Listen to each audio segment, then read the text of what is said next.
Hello, I am Seleucia Sivad, and I will be reading The Little Match Girl, a story by Hans Christian Andersen. Most terribly cold it was. It snowed and was nearly quite dark and evening, the last evening of the year. In this cold and darkness there went along the street a poor little girl, bareheaded and with naked feet. When she left home, she had slippers on, it is true, but what was the good of that? They were very large slippers which her mother had hitherto worn. So large were they, and the poor little thing lost them as she scuffled away across the street, because of two carriages that rolled by dreadfully fast. One slipper was nowhere to be found. The other had been laid hold of by an urchin, and off he ran with it. He thought it would do capitally for a cradle when he some day or other should have children himself. So the little maiden walked on with her tiny naked feet that were quite red and blue from cold. She carried a quantity of matches in an old apron, and she held a bundle of them in her hand. Nobody had bought anything of her the whole livelong day. No one had given her a single farthing. She crept along trembling with cold and hunger, a very picture of sorrow, the poor little thing. The flakes of snow covered her long fair hair, which fell in beautiful curls around her neck. But of that, of course, she never once now thought. From all the windows the candles were gleaming, and it smelt so deliciously of roast goose, for you know it was New Year's Eve. Yes, of that she thought. In a corner formed by two houses, of which one advanced more than the other, she seated herself down and cowered together. Her little feet she had drawn close up to her, but she grew colder and colder, and to go home she did not venture, for she had not sold any matches, and could not bring a farthing of money. From her father she would certainly get blows, and at home it was cold too, for above her she had only the roof, through which the wind whistled, even though the largest cracks were stopped up with straw and rags. Her little hands were almost numbed with cold. Oh, a match might afford her a world of comfort. If she only dared take a single one out of the bundle, draw it against the wall, and warm her fingers by it. She drew one out. Whoosh! How it blazed, how it burned! It was a warm, bright flame, like a candle, as she held her hands over it. It was a wonderful light. It seemed really to the little maiden as though she were sitting before a large iron stove, with burnished brass feet and a brass ornament at top. The fire burned with such blessed influence. It warmed so delightfully.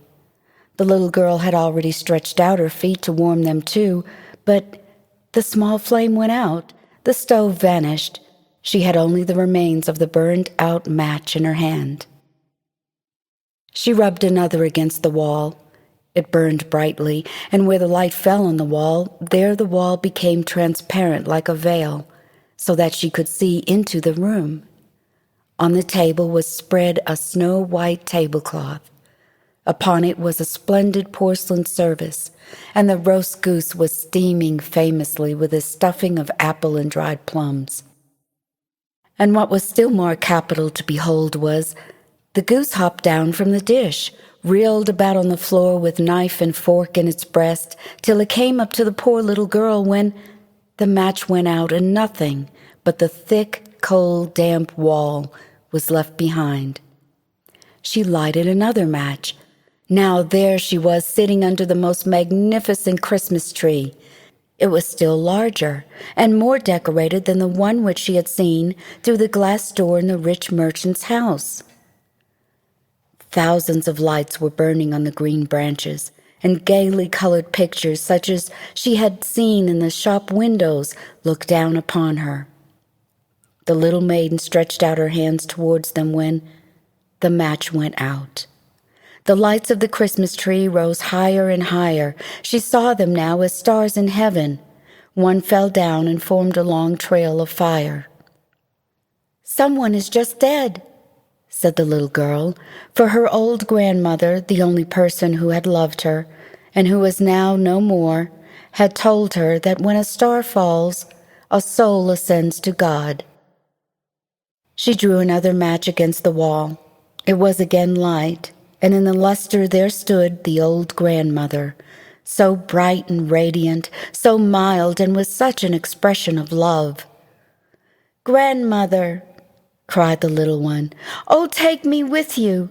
You go away when the match burns out. You vanish like the warm stove, like the delicious roast goose, and like the magnificent Christmas tree." And she rubbed the whole bundle of matches quickly against the wall, for she wanted to be quite sure of keeping her grandmother near her.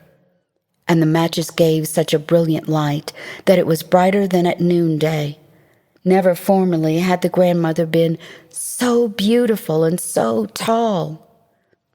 She took the little maiden on her arm, and both flew in brightness and in joy so high, so very high, and then above was neither cold, nor hunger, nor anxiety.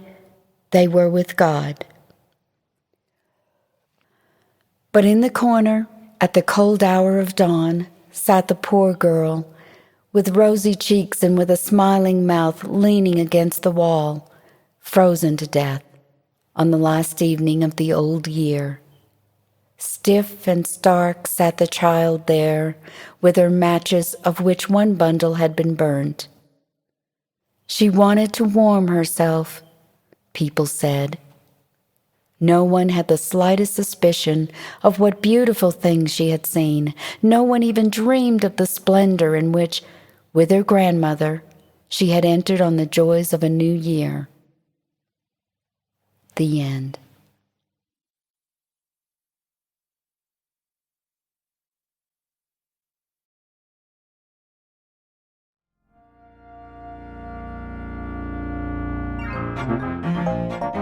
Brought to you by Literal Systems.